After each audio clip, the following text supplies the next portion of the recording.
Welcome to Hail Varsity Radio, the voice of Husker Nation. Insight, opinion, expertise, with the biggest and best names talking Nebraska across the state. Join the show on Twitter at Hail Varsity and at Schmidt_radio. Call in at 402-466-ESPN or 1-800-825-5865. Here's Chris Schmidt. Great to have you in on a Monday. It's Hail Varsity Radio. We're presented by Currency for all your equipment financing needs. Go Currency. Busy weekend. Big win for Nebraska basketball. We'll focus on that. Some news and notes around the college football world. A familiar face back in Bama with a Husker tie and performance, dare I say, metrics for not quite junior. I don't know if he's claimed anymore at Thanksgiving, but this coming down from Scott Docterman on Brian Ferentz. We'll tell you about that. Plenty of thoughts from Fred Hoiberg as Nebraska notches another win, a really, important win. They're all important, but a fun day yesterday for Husker basketball fans at PBA. We'll spend time on that. More thoughts on the support staff number for Nebraska football. That is getting clearer and clearer with Coach Rule, and we'll talk about it with some great names. We'll hear from Jake Muhleisen, Husker basketball analyst, standout Husker in Southeast Night. He's been along for the ride all season long for a lot of years with Husker basketball. Jake with us in about 20 minutes. Mr. Blackshirt, Charlie McBride, will get all Super Bowl ready with Coach McBride as it is Super Week. Get his take on some ins and outs with Nebraska football, winter conditioning as they prep for spring football. And then the NFL angle from Blackshirt Husker NFLer co-host Big Red Wrap-Up Jay Moore, along with his thoughts on Nebraska moving forward. Numbers to get in today on Hail Varsity, 466-3776, 466-3776, 800-825-5865. 5865. Can email the show, Chris at hailvarsity.com, and be sure to catch us on different platforms. You can listen always on the radio across the Hail Varsity Network, and also watch and listen on different platforms, Facebook and Twitter and YouTube. Facebook, ESPN Lincoln, Twitter, ESPN Lincoln, Twitter, Hail Varsity Radio's Twitter handle at HVarsity Radio. And as always, the Hail Varsity YouTube channel can submit comments there. Subscribe to that. Subscribe to us. Catch Damon and Andrew Coffee and Cream in the morning, 7 to 9 on your way in. Catch us on your way home, 4 to 6 with Hail Varsity. Elijah, you sent me a picture late Saturday night, and that sounds creepy at first, but in all honesty, I mean, it does. It does. Well, I got this picture from Elijah. Well, it's even creepier whenever you learn it was a picture of my ribs. Right, yeah. Elijah, we got to have a talk, son. No, you did your ribs. You had your introductory pre-Super Bowl smoke is what you did. I ended up, my mom was in town, so we had dinner with her Saturday and we had dinner with her Sunday and got to see my brother and his kids. It was fun. But I didn't do any grilling or outdoor cooking. I'm ashamed as nice as the weather's been, but I will get to it this upcoming weekend. You went with some baby backs, correct? Yeah, I had one rack of baby backs, one rack of St. Louis style. I did one honey barbecue and one more of like a gold barbecue sauce. Yeah, that's what it looked like. So you sent me pictures late Saturday night of your ribs, and how were they? They looked incredible. Oh, they were incredible. They were so good that me and the roommates have today decided that we're all going to collectively start a diet. We have a 90-day fitness challenge to go into because the ribs are so good. We kind of gorged before ourselves. The Super Bowl? Felt bad about ourselves. Yeah, so we're going to get the first weekend, and that's like your nice little light at the end of the tunnel after week one. So you're going to do your spring conditioning. You're going to do your spring ball. You're going to do a little bit of training before spring break, so to speak, or the mother of all food days, Super Bowl Sunday. Well, I have it planned out really, really well. So we're going to have, week one of the diet starts this week. And then we got Super Bowl Sunday where you're going to go, okay, you made it through week one. Congrats. Good job. Then you're right back into the grind. And then the first weekend in March, will be going to Vegas for UFC. So then there's another light at the end of the tunnel. Here's the month one. And then baseball season starts up, and then I grind it, and we're going 90 days. So that realistically puts us, we're trying to start a little bit earlier, but we kind of all got busy as a house, and then the ribs thing happened. We went, all right, finally, this is probably a good reason to start it. So we're going till the end of May, 90-ish days, and we're going to keep metrics as we go. Whoever wins it, the fitness challenge, which just whoever wins. What are you guys metrics. wanting to lose weight-wise? TBD. I don't quite know. It's kind of going to be a week-by-week journey. Neither of your guys are heavy. You still have decent metabolism, is easy for me to say. You haven't hit 40 yet. You haven't hit 35 yet. Metabolism goes to die.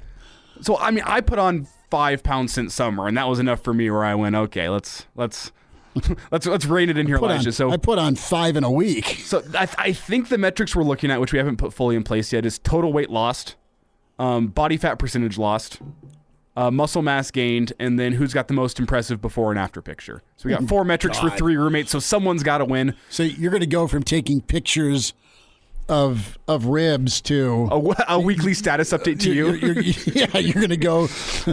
You're going to give me the old Bama playbook where you walk in as a freshman, you tell them to take their shirt off. It's all baby fat. And then by the time they graduate, this is your before and your after picture. Don't send me those. Well, just give me the numbers. We'll see. May is right around the corner, so it's not that much time. But whoever wins it will have the losers pay their rent for the month of June. Mm-hmm. So that's a nice little incentive at the end. We will stop about meat pictures and topless photos as our viewership is now sinking like a rock in water. We'll get into some basketball. Are you like this as a Nebraska basketball fan, where you're surprised when they win? It's okay, because I'm there. I'm absolutely there. I watched the game yesterday and was impressed with their start. I loved their offense. Both teams were scorching the nets to start off. Nebraska got some distance. Nebraska got up by double digits. Nebraska got up by as many as 15, and then Penn State would have that token 6 to 8 point run. You got to drop in the proverbial Nebraska scoring drought around 4 minutes in the first half. But even as it got cut to 4, what I loved about yesterday was Nebraska's patience. Nebraska stayed patient on offense, and they always seemed to have at the right time an answer bucket. It got down to 4. It may even got down to 3. But they always found a good shot close to the rim, or they hit a timely 3 to push that lead back up to 5 to 7 to 8, and then they got in some transition. Defense was locked in. They rebounded their butt off. They were good at taking care of the basketball, just 7 turnovers. I thought the assists were great. They shared the basketball. They just made plays. And I was sitting with Dolman. We were watching the game, and I'm not a gambler, but it's one of those games where you look at the line, and Nebraska's an underdog at home by 5. And you're like, this is a total give me. I didn't act on it. I know it's after the fact. Sure, Schmidt, yeah. But it felt like one of those games where Penn State was in for it. Nebraska was bound to play better. They'd lost 4 straight. They'd been competitive. They'd not gotten absolutely boat raced. I know some of the scores have been deceiving. I know Maryland put it on them, but that was a competitive game for the majority of it. So you still got a lot of fight and pretty much no quit in Nebraska despite their circumstances. You've got young guys that are playing better and hitting some key shots. Nebraska was still not great from the free throw line. The other part of yesterday, too, was, man, it's nice when this game just flows because there's not 78 whistles. And I know they let them play a little bit, and there was minimal free throws for both teams. I know Penn State only got 4, but they're a jump shooting team. They're not driving to the rim all the time. So overall, every game to me is like a loss until it's not. And that's negative, and that's sad to say. And you're surprised when they win. You feel good for them when they win because of all the effort they put in. And, can we see more of this moving forward? Can they go get Michigan, who's really up and down? How can they finish out? They've got a little bit of a break with more home games here in February. And can they make a push towards 500? 2 weeks ago, we're talking about maybe not winning another game. And it can flip that way. And a lot of the reason Nebraska's in the conversation where you're still showing up for them, you're still paying attention to them, because they are They are likable. They're beyond likable. You're actually rooting for them because of how much they care and the effort they put in. You want to see them rewarded with wins. They've at least grasped you that way. They've not just been totally, I can't watch this anymore, turn them off. There's been teams like that the last 2 years because of the selfishness and the personalities. It's the exact opposite this year. So good for Fred, good for Nebraska, good for the young guys stepping up, making plays, and the old guys standing sturdy. And I think they did what they needed to do. They had to have that yesterday, and they let Penn State do what they do, and they defended well enough, and Penn State wasn't going to stay on that heater from three-point land. It got tedious. It got dicey, and for a moment there I was like, man, I wish I could have bet Penn State in the money line because it's one of those games where you lead, and Nebraska led all game. It was tied once. But it's one of those games where this would be absolutely Nebraska basketball to kick you in the junk and be up 15 or 17 and then lose the game by a point on a three-point shot at the end.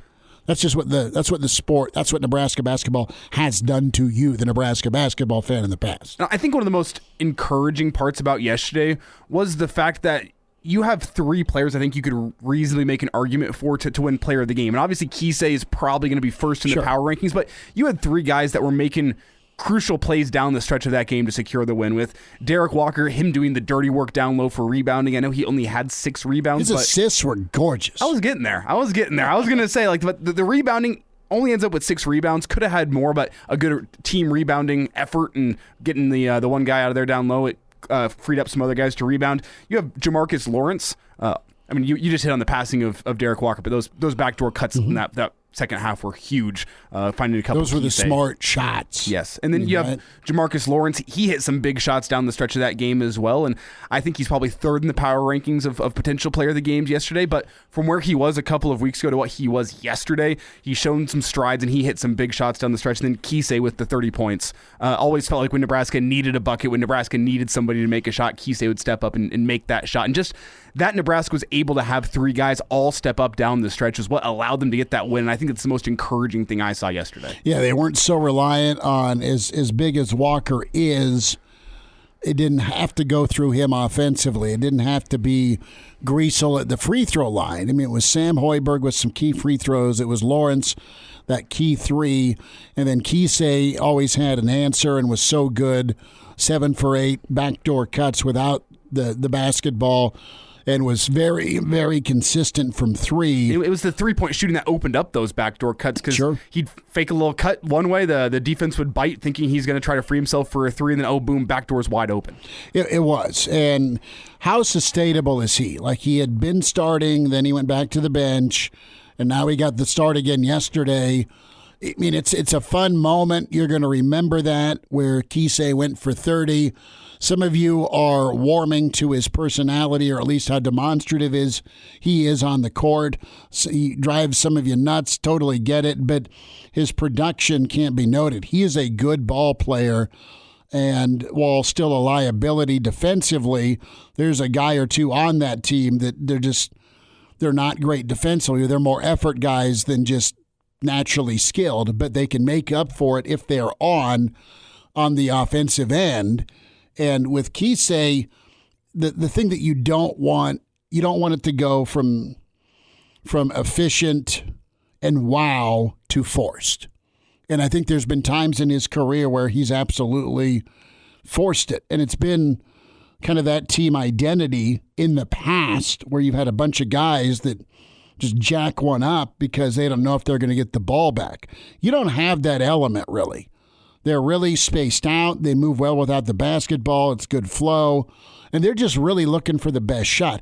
There's still a couple of guys that take a quick shot in the shot clock, maybe at bad times if someone's on a run.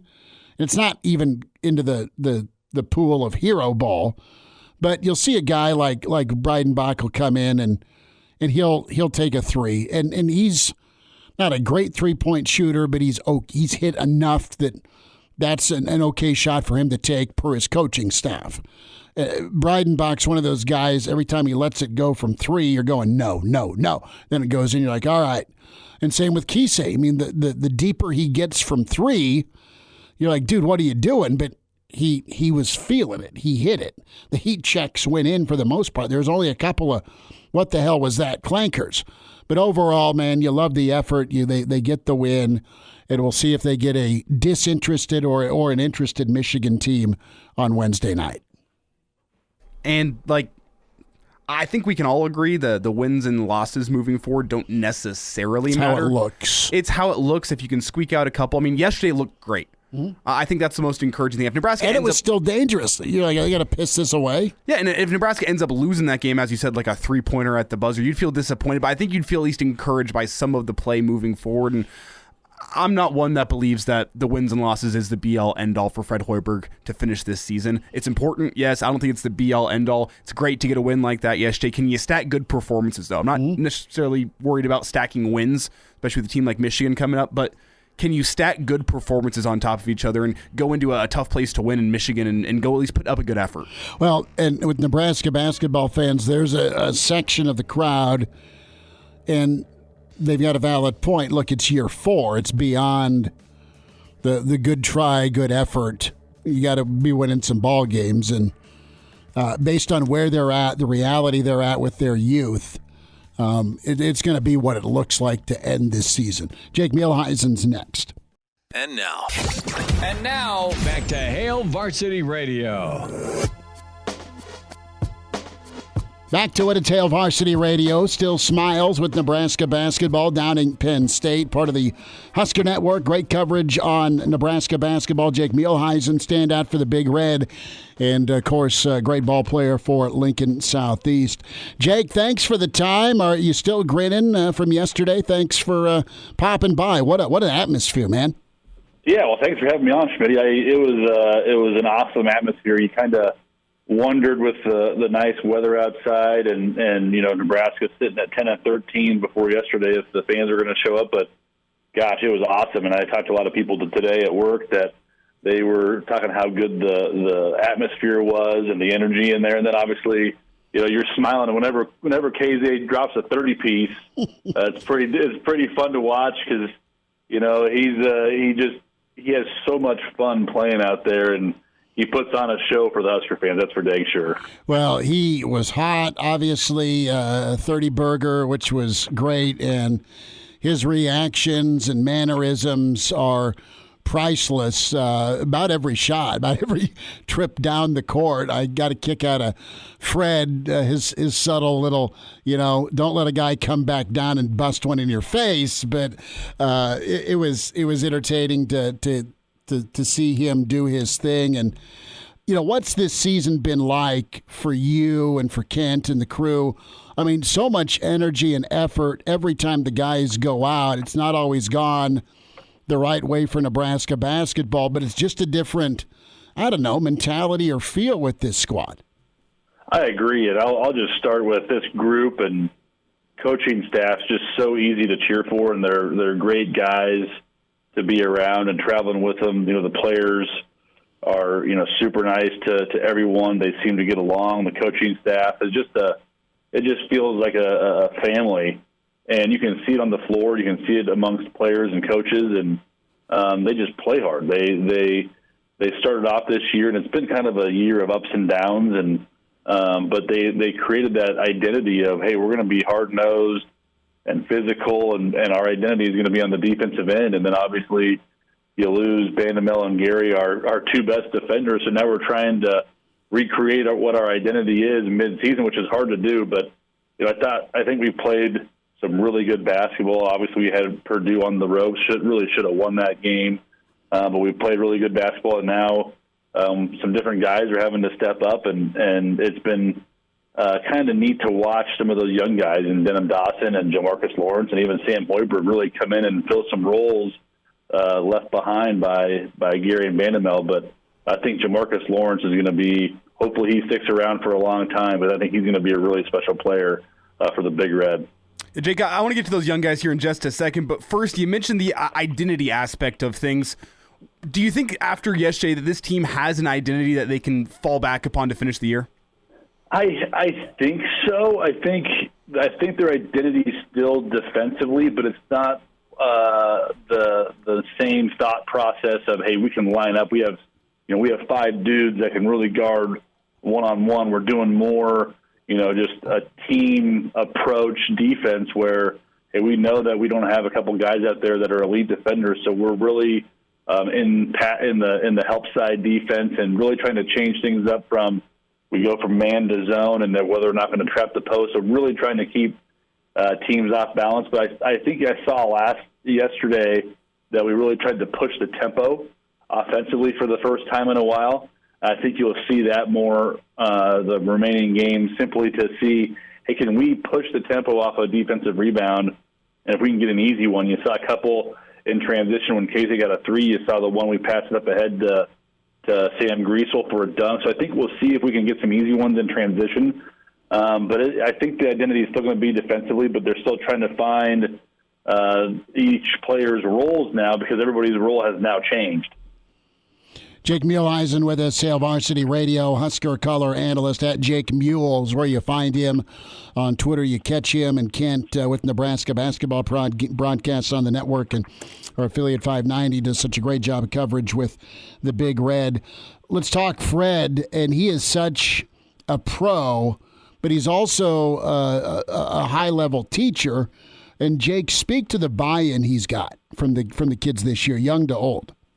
Yeah, that's a great word to use. I mean, these guys are all bought in, and they believe in what the coaching staff's putting in front of them. You just look at, from year over year. I mean, this team this year, they know what works, and that's really they know that what they can control, and the buy-in on the effort and the defensive side is right there in front of everybody. It's been shown throughout this season. And what happens when they start winning games, you just look at that game, we go on the road and beat Creighton. And when you beat a team like that, when they're ranked 7th in the country, you go, that really helps that buy-in. But even with the injuries, all players believe in each other. They believe in the game plan that the coaches are putting in front of them.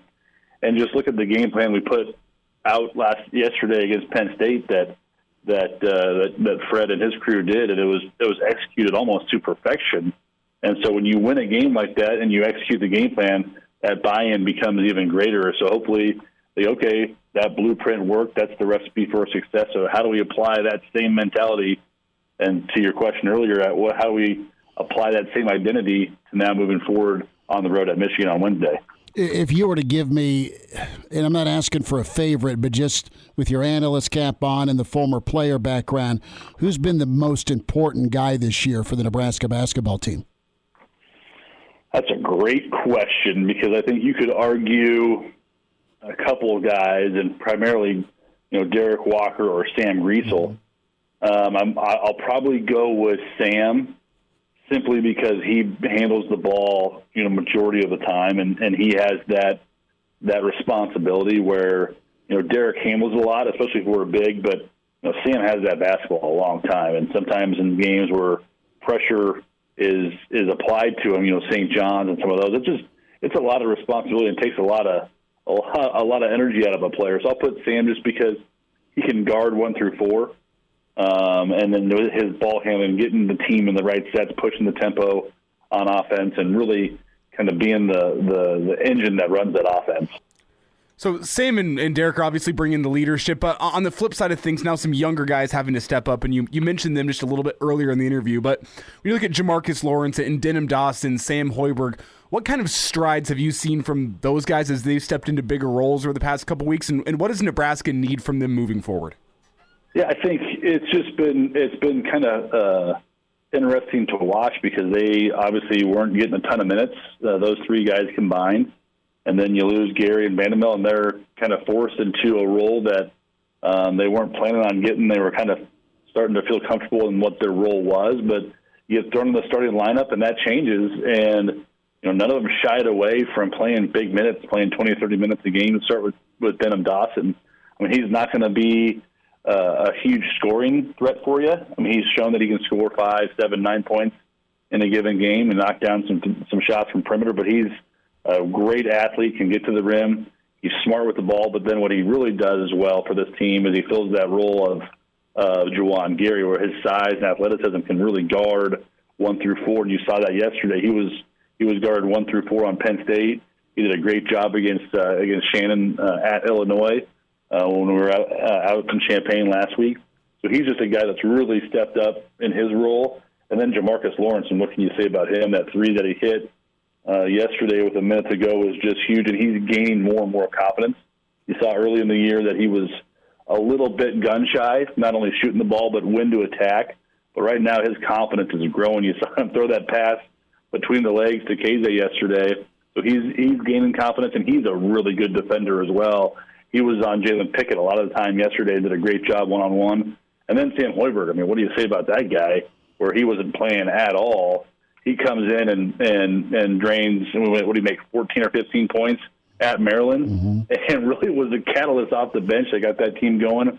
Played well against Northwestern, started at Illinois. He played big minutes last night, and the free throws that he knocked down, he just watched his senior leader miss three in a row in Derek Walker, but he gets up and knocks down three in a row. So just love what he's doing and adding to this team as well. Jake, when you look at the future of this program, a thought on some of the youth as they project forward, and then kind of what's in the pipeline here. Do you think, and I know you're going to lose two guys in Griesel and Walker, you'll get Gary back, Kise, and, of course, the three young pups. Could things turn the corner a year from now with this nucleus that's back? I think it can. I think that, the unfortunate injuries to Gary and Bandamel will help this team for next year, and just assume that Dawson and Jamarcus Lawrence, obviously Sam Hoiberg, then you have Breidenbach, Wilcher, Tominaga, Oleg, and then Gary back. Assuming everybody returns, that's a pretty good nucleus right there. And then you get to that portal, you're going to have to get a point guard in some form, to replace Griesel. Try to get another big, but you have Blaise Keita, and I didn't mention as well. He has gotten better this year. Ramel Lloyd is redshirting. I think he has a ton of potential. So I think you have a core group where you're going to have to go out and get some scoring, some proven scoring in that transfer portal. But you have a good base of guys that play the right way. They want to play hard. They listen to their coaches, and they play to win for their team and not play for themselves. Okay, Michigan coming up. Thoughts on that one? And then just your overall take. You've seen everybody in the Big Ten. How many Big Ten teams do you think are dancing? Well, let's start with Michigan. They're kind of a weird team. I'm not super impressed with them. Obviously, they beat Ohio State yesterday. I didn't get to watch a whole lot of that game, but they've played so poorly up until the last two games. They won against Northwestern and then Ohio State. But I think if you can take away Dickinson, and I think that's what we're going to do, they're not an elite shooting team. So I think, and I'm feeling more confident. Obviously, before yesterday, you lose some confidence, but after yesterday, I feel more confidence. I think we go in there with a similar type mindset. I think we can give the Wolverines a challenge. But top to bottom, the Big Ten is just crazy right now. Where Purdue, obviously, the clear-cut favorite. They're tough. They'll be in the dance and be a tough out with Zach Edey. Indiana's getting better. But after that, I don't know where you go. Illinois maybe, but then you have that log jam from 4 to 12 essentially. So I think the Big Ten, if they don't beat each other up too much, we'll probably get 6 or 7 in is my guess right now. That's fair. That's kind of what the crop report's been saying. Jake Muhleisen with us, color analyst, Nebraska basketball standout for the Big Red, and great ball player for Southeast at Jake Mule on Twitter. Jake, we'll do this again. Enjoy February. Thanks for a few minutes. Yeah, well, thanks for having me on. I appreciate it. Chime in 402-466-ESPN or email the show, Chris@HailVarsity.com. Just try me. Back to Hail Varsity Radio. Good stuff from Jake Muhleisen. That interview going to be posted on Spotify, iTunes, Google Play. The whole show can get the whole show or different segments. Charlie McBride, 20 minutes away. Jay Moore, next hour.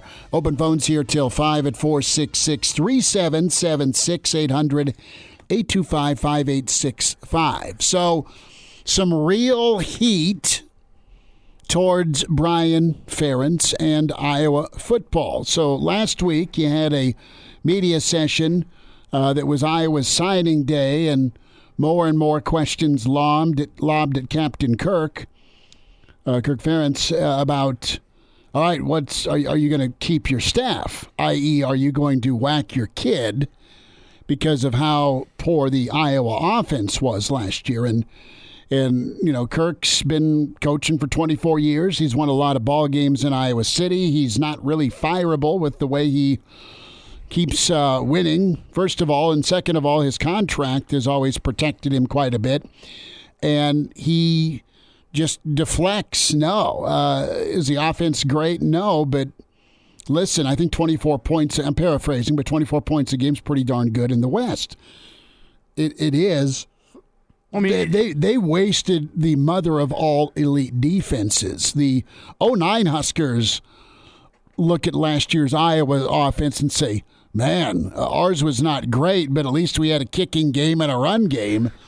They averaged 14 points a game if you take away all the defensive scores. Well, I'm glad you didn't put in offensive yardage, because Kirk Ferentz has already said that's the most overrated stat in football. So their yardage apparently doesn't matter one bit. No, it isn't. Yards per carry in the fourth quarter. What are you allowing? What are you getting? Okay? And that's something that he's like situationally in tune with. But Brian Ferentz had his salary whacked by $50,000. It was at $900,000. Effective the first day of this month, it's dropped. And they're now, and this is from Scott Docterman and Max Olson, there are now performance metrics. There are objectives to hit, and Iowa needs to score 25 a game. I don't know after the ... or else, because if they win 8, 9, 10 ball games next year, scoring 24 a game, Ferentz is going to say, shove it. See, we're fine. He doesn't like being told what to do, and it's personal because it's his kid. I think his kid has had success as an offensive line coach, but now his kid's trying to climb the ladder and probably position himself, you would think, to be, when dad retires, I get the gig. Now, the whole state will revolt in that line of thinking. But listen, baby Ferentz has been obnoxious. He's been a smack talker. I think there's some redeemable value to his offensive line knowledge because he played at a high level on the offensive line. He's been in the NFL, but he's one of these little snots, in my humble opinion, that has, what he's good at has been overshadowed by who his dad is. Is he still employed in college football, making shy of $1 million a year if he's not Kirk's kid? The answer's no. And you've had an Iowa fan. I talked to Iowa Russ. His family's been going to games for decades. They quit going because they couldn't take the offense. And they're not fair weather fans, man. They bleed Iowa gold. It's that bad. You saw it. You saw that defense will that team to win at Illinois 9-6. You had, I don't know, a handful of 7 or 8 times this year where the Iowa defense held teams to under 10 points. And then you think about the field position and special teams. You know Iowa's going to get set up at the opponent 40 once a game based on their history. Give me a 3 or give me 7. Their quarterback play's not been good. That's where Ferentz started as kind of a quarterback's coach, and then he's morphed into OC away from the offensive line. Should go back to offensive line and just know your role. But that's not what's happening. I'm glad there's been some movement by the Iowa Athletic Department to say, look, you better score 25 a game. That's a large jump. If your offense has only been producing 14 a game without defensive or special team scores, I know it's 3 phases of football, but typically you had 2 games this year where Iowa's defense outscored their offense. That's remarkable. And in the bowl game, right? In the bowl game, you had a defensive score. You might have had 2 defensive scores and a special team score. Well, how the hell did Iowa put up 30 points? Well, they had a kick return and they had 2 pick sixes. I mean, that's marvelous, but you're not going to have that defense that's at that level every year. You're going to get that once every 10 or 15 years if you're lucky. So we'll see how things move forward. But it's just kind of weird how they settled on 25 and not 27. Well, that takes me back to our conversation from last week about, Nebraska's offense and defense making a jump. What's realistic? Mm-hmm. I mean, Iowa was down in the final 10 in terms of points per game last season. And to get up to 25, they'd have to jump at least 50 spots. I'm trying to do quick math here. I mean, we were talking about, what's realistic for Nebraska. Steve tweets in, it's interesting as the OC, Ferentz, reports to the athletic director, Barta. So the buffer there's clearly dead. Supposedly. Supposedly just reports to Barta. There's been a lot of discussions among Iowa fans about how true that actually is. Can't you see like the dinner table? Right, Sunday dinner. Brian comes over, brings the kids over. He's with mom and dad at it's one of those late Sunday afternoon serious talks around the kitchen table. We're going to have to dock you $50,000. Sorry, it's out of my hands. Come on, Dad. Go to your room. I mean, I'm joking, but that's what this feels like. And, I don't know how well he's liked or respected within the Iowa coaching staff. I know guys like and respect working for Coach Ferentz, the ones that are there. I mean, he's had a staff there for a while. They have a good system of what works. But I remember people, whenever Iowa's strength coach got canned a couple years ago with all the negative culture that was in the Iowa weight room at the time. I remember that a couple of those guys also had some problems with Brian Ferentz at the time. No, he was linked. And that's why it was assumed by me, at least, that with last season's performance by the Iowa offense, I believe, what was it, like 16 points a game? That would be the end for him. Like, combine former players saying, you know what, we didn't think we were treated right by Brian Ferentz, and now you're not able to put up 20 points a game in 2022 college football. You would think that'd be the end of the road, but no, now he's got to get 25 points a game in 7 wins, and for what it's worth, 25 points a game is more than what Nebraska put up last season.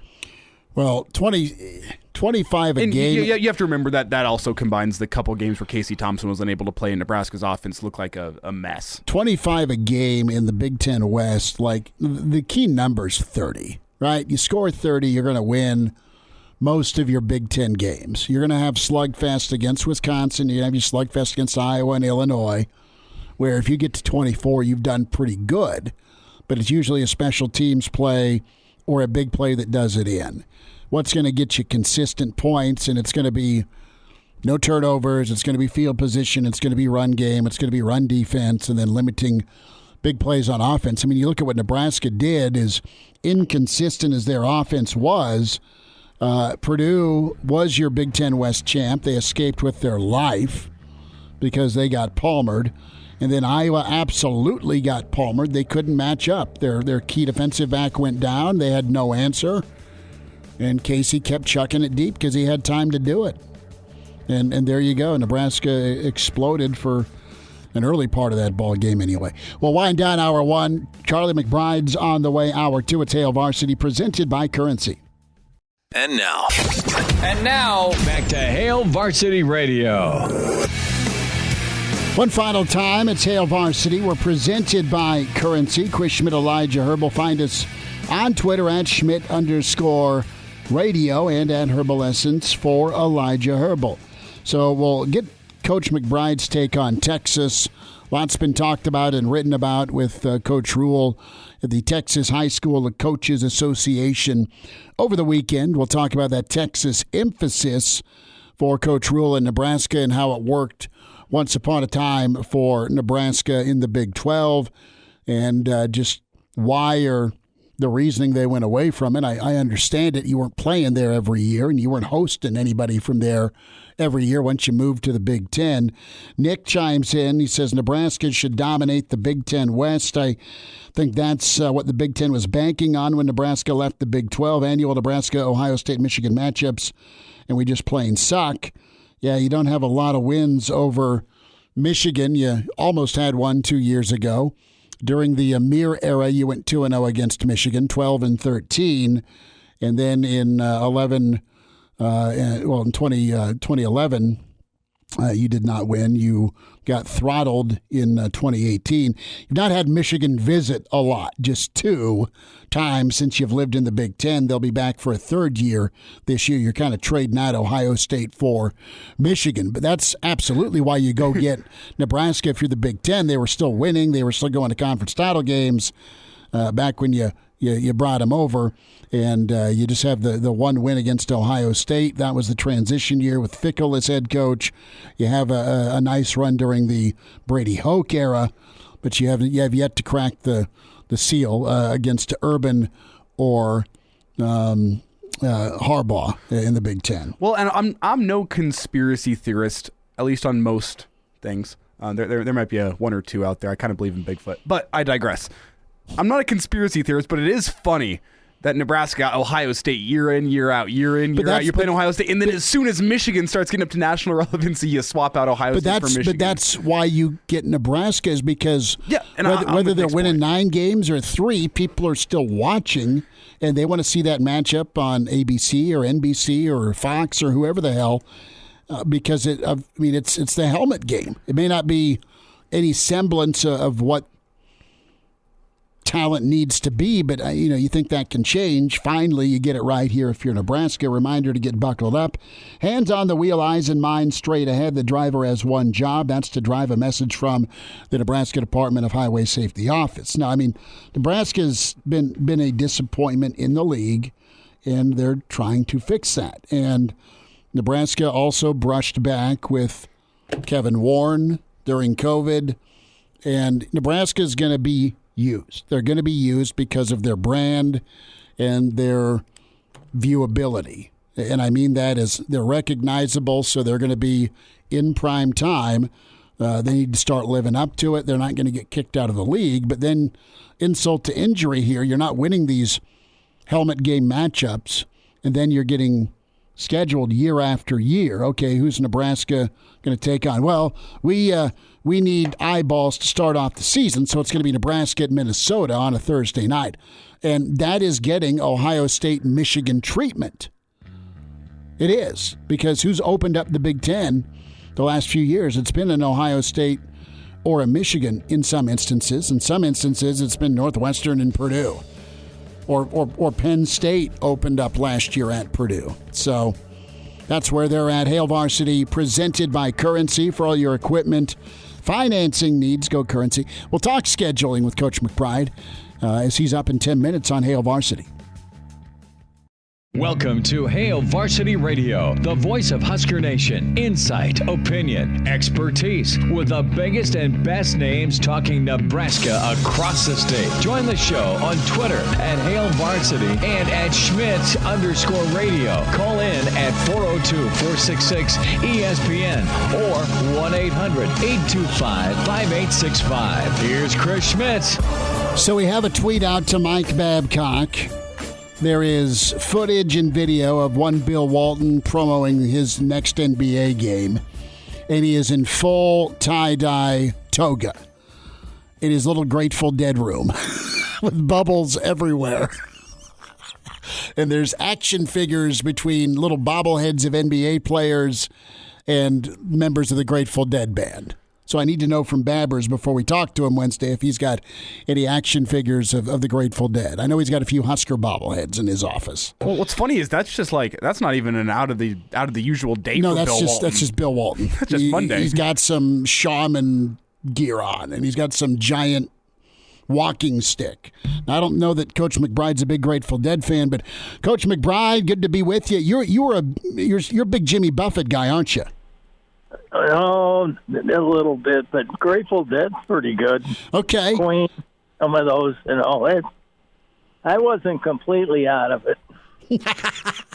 The Dead and and then my kids kept me up. They kept me up on it a little bit. And then I started hearing rap, and then I started, and as soon as the foul language came up, I said, that's not music anymore. Yeah. No, I get. Oh, good. Grateful Dead, Jimmy Buffett, Little Queen. I like Coach McBride. Will have to have a playlist for you. That's pretty good. It's a Monday with Charlie, Mr. Blackshirt, Charlie McBride. Coach, we'll get to Super Bowl thoughts here in a little bit. Kevin Steele's back at Bama. We'll talk about that. But I want to get your take on just what Nebraska's been doing and can do again in the state of Texas from a recruiting standpoint. Coach Rule was down there, the Texas High School Coaches Association speaking. He's been putting a lot of time in Nebraska as well. But what was your guys' emphasis?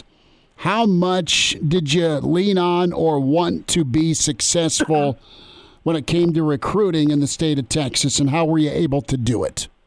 Well, I think that Texas was important. I think with we had a lot of kids from Louisiana, and you have to kind of go through Texas to get there a little bit, and we had a few kids that came up here that were really good players. As time went on, it wasn't a bunch at a time, but it was.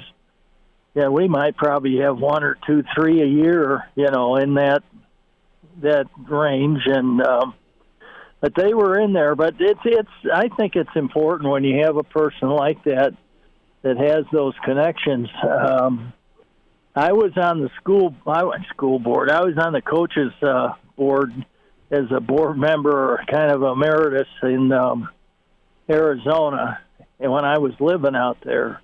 After I retired, and I sent 6 names up to Callahan, and I think some of those kids, Ferentz was one.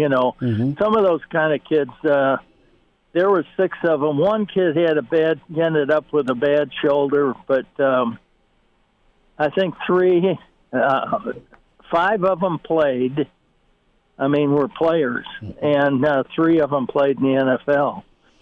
So, Arizona's really got a lot of good players in it. I've been out there, watched them and stuff like that, and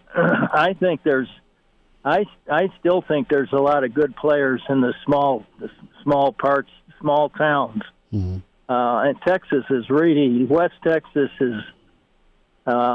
Texas Tech, and some of those schools down there, they made a living on them. They decided, hey, look at it. Nobody of the big schools are going out here, and a lot of speed and things like that you're looking for there. Texas is a great state. It's probably as far as prospects go, except for maybe California, because California has 40 million people, and then. You're talking about Texas. It's probably close to that. I could tell you the numbers, but I don't have them in front of me. But sure. Texas is, and a lot of people are moving there, and that was one of the things that helped Arizona as far as high school stuff. We're Chandler, where a lot of these kids are from. The Chandler area is a place where a lot of the pro players move to when they play for the Cardinals. And so it's an active area as far as sports and things like that. And I'm sure there's other sports that live out that way too. Charlie McBride's with us on Monday with Charlie. We're talking Texas recruiting and the emphasis Nebraska's putting in to the state of Texas. I look at some of the names that came, and I'm going to forget some, but I look at Rick Burns, of course, Aaron Taylor, Aaron Graham, of course, Broderick Thomas. You have Turner Gill, who was big time from Fort Worth, and I'm forgetting a few, but there's a lot of impact guys. Do you think it's been harder for Nebraska to mine Texas because they've not been in the Big 12 for so long, or is it a matter of just sticking with it because of the past relationships? Doesn't matter what league you're in. I think it's the relationship a lot of times in Texas. I think Texas is a school that, if you get the right coach in there and they get some stability and they're winning, is hard to beat. A&M is right behind them. They really work hard at getting the best players out of the state. They really work at it, and they go. They get into they fight each other for kids. It's something else, but sometimes it gets a little out of hand. But I know we recruited a real good player down there once, and then they threatened his dad's job and the whole thing. So they don't fool around, and that's kind of a sad deal. But That's just the way it is. But I think there's enough, if you look at what's going on right now, there's a lot of people from California that are moving to Texas and so forth. And, it's just got a good population for athletics. Milt and I did a clinic down there one time. We went in. I thought we were in a junior small college stadium, and we ended up being in a high school stadium. And I asked the guy how much did all this stuff cost. Now, they had a basketball arena, and they had 15 or 20 locker rooms, and he said $170 million. Well, that was how many years ago when we were doing down there. And he said, we're building another one. This place was bricks. It wasn't aluminum or whatever you want to call it. It was bricks and good seats. And, there was no question. I thought it was a small college stadium, but it was a high school place. And they took care of, I think, four teams in their area. It was Cy-Fair. It was the area was called Cy-Fair, which has been a populated area as far as a lot of good players go.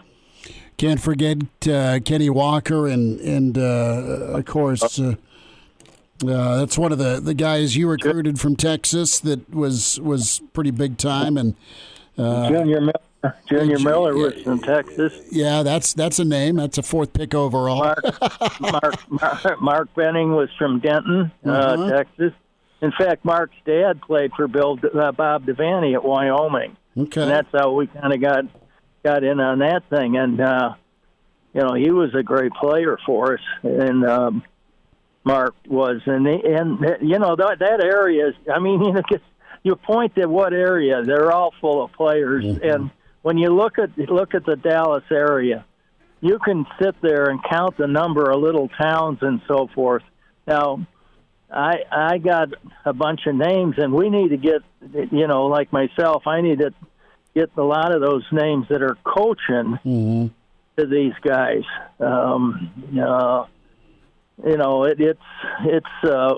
It's kind of a deal where we have kids down there that played at Nebraska that are coaching football. Yeah. No, I see that on social media. Coach, one family that's moved from Texas to Arizona, to your point, is Dominic Raiola and his son Dylan. And Nebraska seems to be right in the thick of that race to get his recruiting commitment, which is a far different deal than it feels like it was even 6 months ago. Nebraska's made some pretty good headway. He looks like a pretty talented quarterback. Well, you never know. I mean, it's scary. That a lot of times it scares me a little bit. In that it's always one of those things in recruiting, and I don't want to put the bosh on this thing because he's a good player. There's not a question about it. There's not even one question about it. But what happens a lot of times is sometimes you get those kids and they don't improve. They just stay the same. And you don't know what's going to happen. Then you recruit some guy you just said, hey, go ahead and take him. That's fine. And he ends up winning the Outland Award. Now, you can count those guys at Nebraska. I mean, you had guys from Palmyra and some of the, kids that are from small towns. So, they come from all places. I mean, and it's like the NFL. They'll look under a rock to find a player. Charlie McBride's with us. Coach, what do you think about Kevin Steele back at Alabama? Well, Kevin sometimes just leaves his keys and his credit card on the desk. And, you pick it up in the morning and he's gone to A&M or somewhere like that. I'll tell you what, I talked to him. He was retired. He wasn't going to coach anymore. Next thing I know, he had a $1 million deal at Tennessee. He went from just coaching there or doing something to a coordinator. And before he even left there, that was only a couple of months till he changed and went somewhere else. And So, he's one of those guys that got himself in that $1 million range. Mm-hmm. And, and one thing I will say, Kevin's a really good recruiter. I mean, he's a top guy when it comes to recruiting. He really puts a lot of effort into it, and he's a really good person for talking with players. And as you get older, you get a little.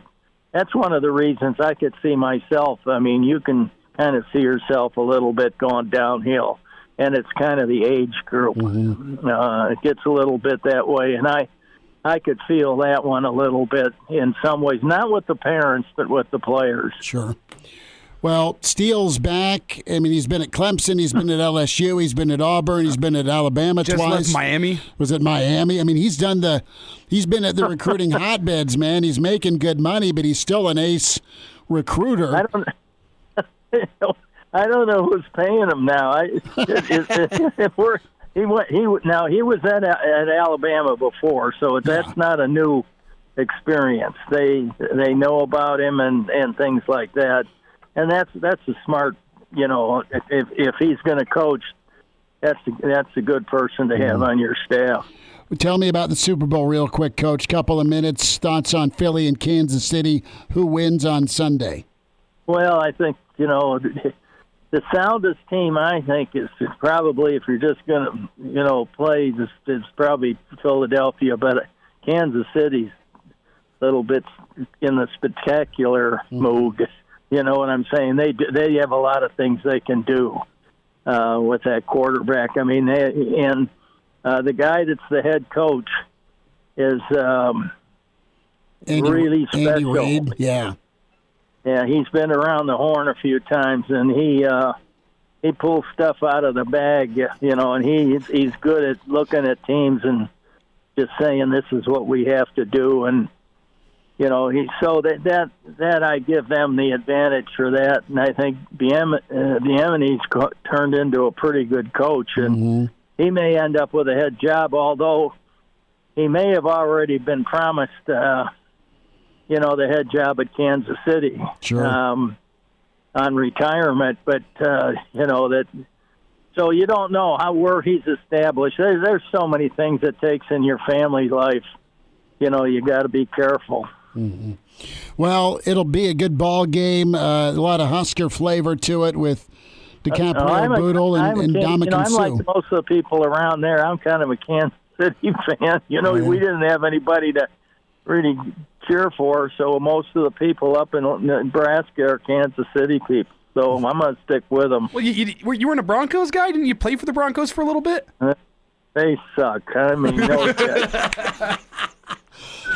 You just made Elijah cry. He's wearing his Denver shirt. He's not wrong, but he didn't have to say it. That's pretty good. Well, maybe they'll get better, but I hope so. I mean, it's some of these teams that are hurting right now, you'd like to see them all get better. Man, they suck. That's pretty good. I love it. Coach McBride, Coach, eat some chicken wings for us and enjoy the Super Bowl. We'll talk on Monday, okay? Good. Okay. Thanks for having me. I'll talk to you later. Take care, Coach. Okay. Bye-bye. What do you think of that? I didn't quite like it. He just came off the top rope with 2 steel chairs. His take on the Donks. All right. Coach McBride says KC. Jay Moore's up next. All-State, 2-year starter, and rush in for the Big Red and NFL vet. Is Dudeness or Duder or, El Duderino if you're not into the whole brevity thing. It's Blackshirt Jay Moore with Hail Varsity Radio. Back into it. It's Hail Varsity Radio, presented by Currency. We say hi to Blackshirt Husker NFLer and co-host Big Red Wrap-Up on Nebraska Public Media. Jay Moore back with us. Bert, how was the weekend? Good to spend time with you today. Yeah, weekend was good. Had some good weather. Did some basketball on the weekend, but more importantly, was able to get out and join the clubs a little bit. So that was a win for the first weekend in February. It is, man. I know you guys put a lot of work in for the signing day special with Big Red Wrap-Up, and want to start there. and get your perspective. You're a good voice, man. I love getting your take and perspective on recruiting because you lived it as a high-profile prospect. You also were an in-state guy and had just a great career at Nebraska. Now you're working on your second decade of the media side of analyzing prospects, and you're fair. You're very measured with it. Your takeaway with this class and the work that Rule did, I know we're just on the heels of your guys' preview. Yeah, it was very impressive, in my honest opinion. Effort was where it needs to be. I think he's already hit on it in saying we're just doing our jobs. I think I've maybe commented on this, but so many people that I've talked to is I can't believe how hard they're going out recruiting. I'm like, that's what you're supposed to do when you're a Division I football coach making $5 million plus a year, and you have all the resources in the world. You should be out there busting your tail recruiting because that's the lifeblood of your program. And now even more, with the transfer portals and JUCO recruiting, and obviously then the high school level. I mean, it's a year-round process. So the effort is finally back to where it needs to be. I think you'll always see going forward big classes. They don't have I believe the previous rule was 25 guys in a class. You couldn't go over that. Now, I think you're always going to see oversigning, or not. I don't know if you want to call it oversigning, but just bigger classes in general. I know this one had 39 guys in it. Doing bigger wrap-up was was trying to talk about each and every recruit in 1 hour was quite the rush to get them all in. But I think you'll see that just because in college football nowadays, there's just going to be more and more attrition every year. And that's just because of the transfer portals. That's because of NIL and guys that come in early on in their careers and maybe blow up, and have really good years early on. And, they might not be able to, it's just a free agency type of situation, compared to what we've seen in years past. I think some of that I would hope that will slow down as we proceed to go forward in this new age of recruiting and name, image, and likeness and so forth. I think there'll be some handcuffs put onto it a little bit. Just it's got to slow down a little bit. I mean, you got to try to make it after what the NFL is. You got to say, okay, you're taking this deal, and this is a 3-year contract, this is a 4-year, whatever it may be. You got to be able to have that. But also going forward, the caveat on that is, you got this deal, but guess what? You got to hold up your end of the bargain as well, and you can get cut, and I would assume be cut from your contract, be cut from your scholarship as well. I know Nebraska hasn't done that in years past, but I think we're just seeing more of the professional game and how they handle it going forward, and I think rules hit that as well. You're going to have bigger support staffs, and you're going to have general managers, and you're going to have all these people to handle all the stuff going forward with recruiting, because it's just what you have to do. And if you want to compete with the big boys, you want to compete with the Alabamas and the Georgias and the Clemsons and the Ohio States, the Michigans, the Oklahomas, the Texases, you got to have all hands on deck. You got to use every dollar that you have allocated to your program. You got to use it, utilize it, and be as efficient as possible with that. So I think the effort, first and foremost, is there. Every guy, I think there's a theme to what Rule is recruiting with, and that is, let's get guys in that have exceptional God-given talent and things that you probably just can't develop, and that is length and size and speed. You can somewhat develop speed. You can make guys run just a little bit faster, but you can't take a guy that runs a 5-flat 40 and all of a sudden you can make him run a 4.5. That's just not doable. If it is, then then the new strength and conditioning coach is the best in the nation, hands down.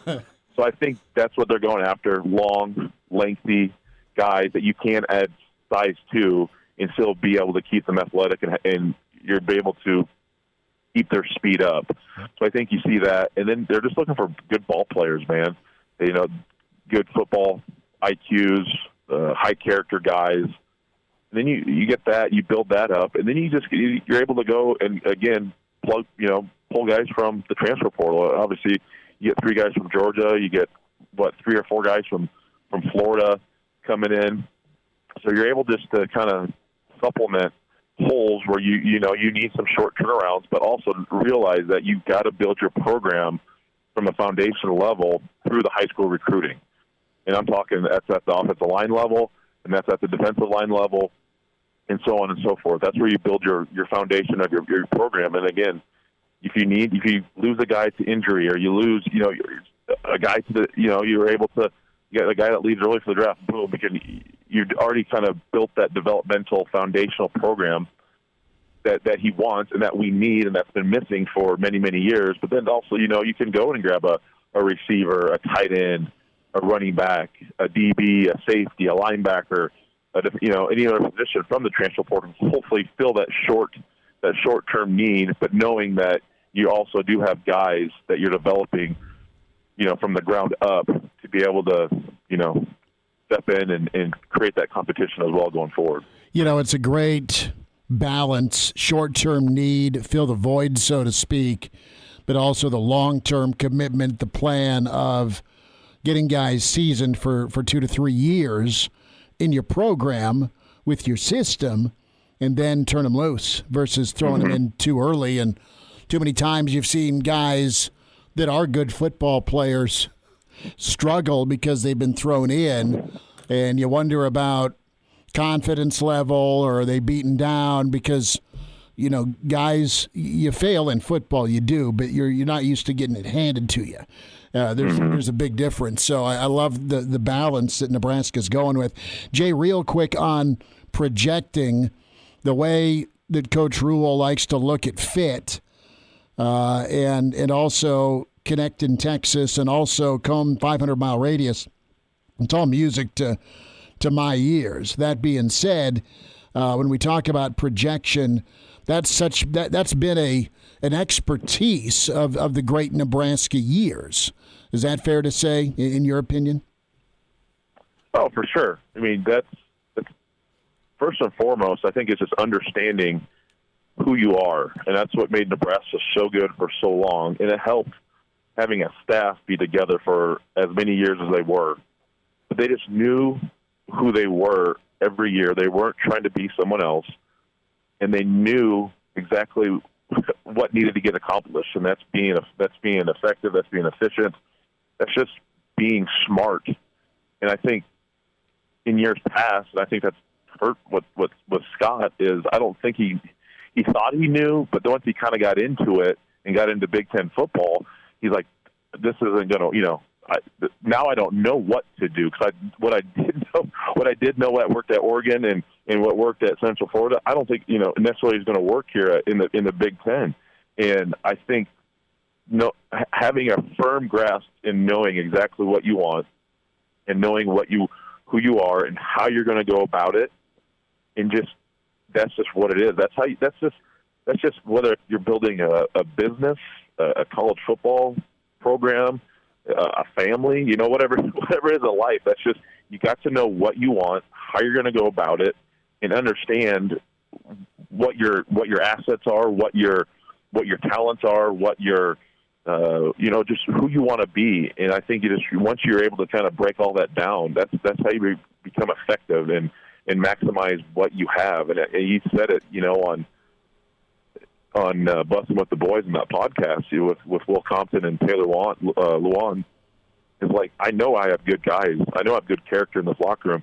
You don't go into Iowa City at the end of the year and you don't have you're not able to go to a bowl game, but you can keep Iowa from winning the West and keeping them from going to the Big Ten championship game. You got some dudes in there that like to go to battle and fight. So I think that's first and foremost. I think that's what's important for this program going forward to be effective. Is I think the characters there, the guys have the right attitude. They just need to be. There just needs to be more. Everything has to be in finer detail and streamlined and be more efficient to their approach. I think the talent. There's enough talent here to go to bowl games. That's in my mind. That's I have no doubt in that. But you just got to streamline the process and get these guys laser focused in to what they need to do and fit what Matt and his staff sees as their plan going forward. So it's kind of a long-winded answer to what you're trying to get at, but I think it's just bigger. It's from the larger perspective of it all within this program. It's you look at the what you want to accomplish, but you got to start breaking it down to the finer details. Okay, recruiting here, development programs, NIL. There's just so many things you got to break everything down and almost have its own criteria and kind of build out from each and everything. Offensive line play, defensive line play, secondary, everything. You just got to break everything down and just have everything in fine detail and say, okay, this is what it is. This is how it's going to be. Because when crap hits the fan, that's when people start to deter from what they think. They're trying to find that short-term fix, and that you might have to do that here and there, but you can't deviate from what's important, and you have to stick with the plan, trust the process, and keep going forward. So I'm excited to see that process build and continue to grow and get better here with Coach Rule. Good stuff from Jay Moore. A few more minutes with Jay Bird as he'll be on the other side with us. Hail Varsity Radio Monday edition. Spotify, iTunes, Google Plays, where you can get the podcast, can do individual segments for you or the full show. Spotify, iTunes, Google Play. The whole video portion will be up for you as well on the Hail Varsity YouTube page. And be sure to check out Hail Varsity Radio's Twitter at HVarsity Radio. More with Jay Moore next. And now, back to Hail Varsity Radio. Jay Moore is with us here. It's Hail Varsity Radio presented by Currency. And Jay, you were just talking about that development and projection side of things. And when you look at developing these freshmen and these transfers coming in, do you think that responsibility falls on the players themselves, or does it fall on the coaching staff? And I know the correct answer here is a healthy mix of both, but in your mind, which side of the equation holds more importance? Is it the coaching staff working to develop these guys, or is it the guys having that own intrinsic motivation to get better? I think intrinsic motivation is what's most important. There's always a phrase in when you play in any sport in general is coaches coach you and they are hard on you because they care. You should be worried when they stop coaching you because they've given up and they stop caring about your development because you don't care as a player. So I think that you have to, as a player, you have to have pride in the process of getting better every day. There's some guys that are, and I believe Nebraska has a lot of those guys, but there's some guys that get there and they're kind of just happy with being on the football team, and they know they probably just don't have what it takes. And I think that's what Matt's probably trying to weed those guys out currently in the system. He doesn't want those guys. He wants 150 guys that want to get better every day and want to be developed and want to be coached. But I think, Elijah, to your comment, I think it comes intrinsically. It has to come from inside. You got to want it. You got to want to be coached. If you get yelled at, you get your butt chewed out. You can't take it personal because you got to be like, know what, they care. Coaches care. They want me to get better, and then you got to take that personal and say, you know what, I'm not going to get chewed out anymore. I'm going to get better. I'm going to work on my alignment. I'm going to work on my stance. I'm going to work on my paddle level. I'm going to work on my hand placement. I'm going to work on my breaks getting out of cuts. I'm going to work on my pass blocking. I'm going to work on blitz pickups. All those things. I'm going to work on giving a little more time in the weight room or conditioning or my diet, taking care of my body. All those things, you got to want that. And this staff's going to keep on them. But again, the player has to want to get better. And I do believe Nebraska has a bunch of guys on this team that do want to get better. Jay Moore is with us, Hail Varsity Radio, talking Rule and signing day and prospects for the program. What the process will be like with Coach Rule. Jay Moore with us, Blackshirt Husker NFLer and co-host Big Red Wrap-Up. Jay, a thought as we turn to Super Week. It is Super Bowl 57. A lot of your teammates, well, a handful of teammates anyway, or guys you've covered playing for Philly, Of course, DiCaprio, the lone Nebraska rep from Kansas City.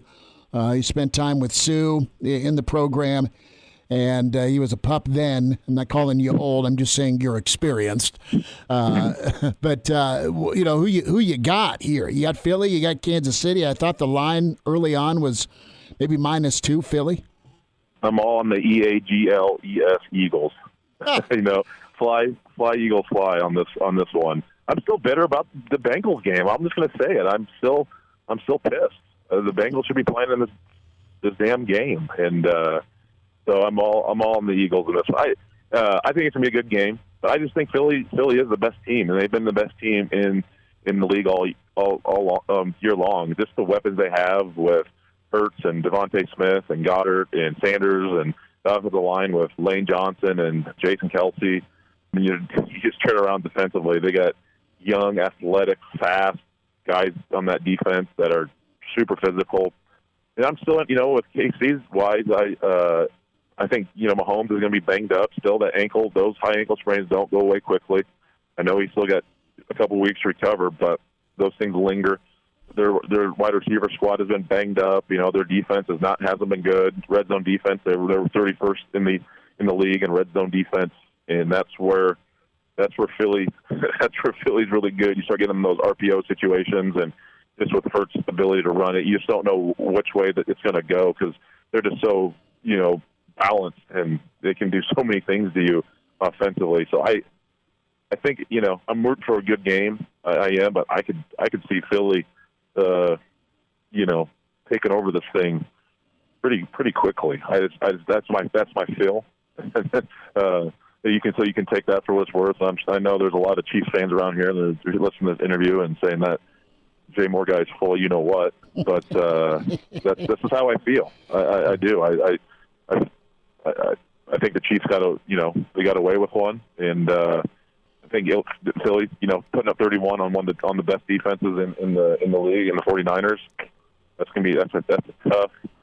a tough vehicle to stop in traffic, and I just don't see them getting in the way of their progress and just their momentum that they've had going since game one. Jake, quickly, just your personal opinion. Do you think this is the last dance for Ndamukong Suh? I would think so. If he gets a ring, yeah, I would imagine so. He picked and choose, wisely. If I'm gonna play for a contender, and if he would get a ring, that's curtain call. He doesn't need to do anymore.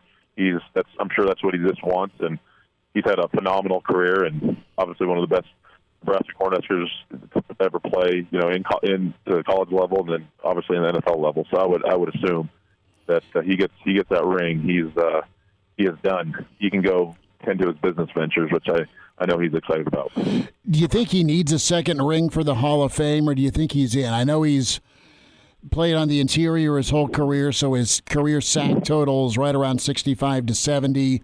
He's been or was regarded as the defensive tackle I think, of a decade. If I remember correctly, I think he's the highest paid interior defensive lineman in NFL history. I mean, he's made the money, but and he's made Pro Bowls, he's made All Pros. He's had a reputation also as like the guy that even if he's on your team, you stay the hell away from, just because he's got that mean streak? That dark passenger, as Dexter would say. That works. So I don't know. I mean, do you think he needs another ring to be Canton worthy, or do you think he's already there? I think he's already there.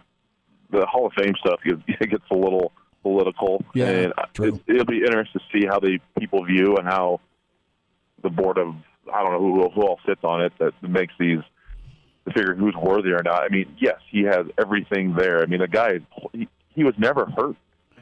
He never missed games. He missed one game because of suspension. Yeah. He was stomping on somebody. Right. And allegedly stomping on somebody. Yeah. I mean, I was only with him for 1 year, my rookie year, in San Francisco, and in BY, Bryant Young just got inducted this past year.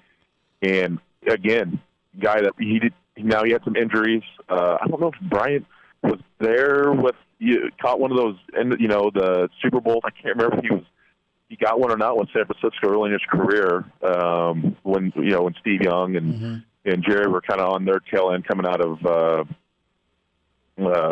their careers. I think they beat the Chargers in 95, 96. Yep. I can't remember if BY was on that team, because that would have been, he might have been, because I think, gosh, that would have been his, when I got there in 07, it probably been his 12th year. Yeah, he probably was. So, yeah, he has. But I think his career is, if it's not as good but better than BY's and Bryant Young. So I would.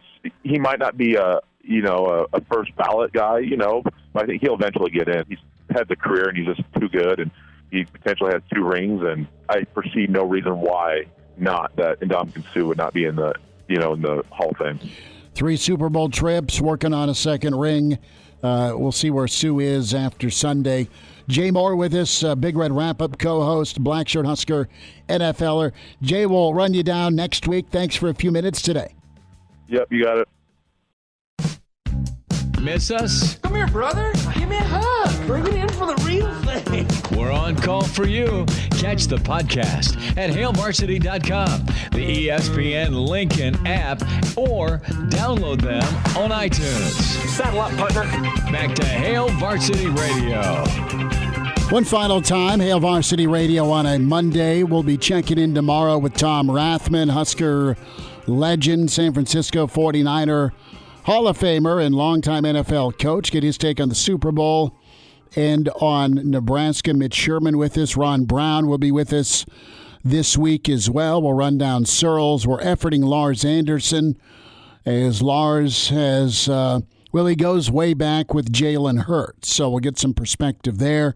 We reached out to a couple of other Huskers in the Super Bowl, guys that have won rings. Back to the Suh discussion.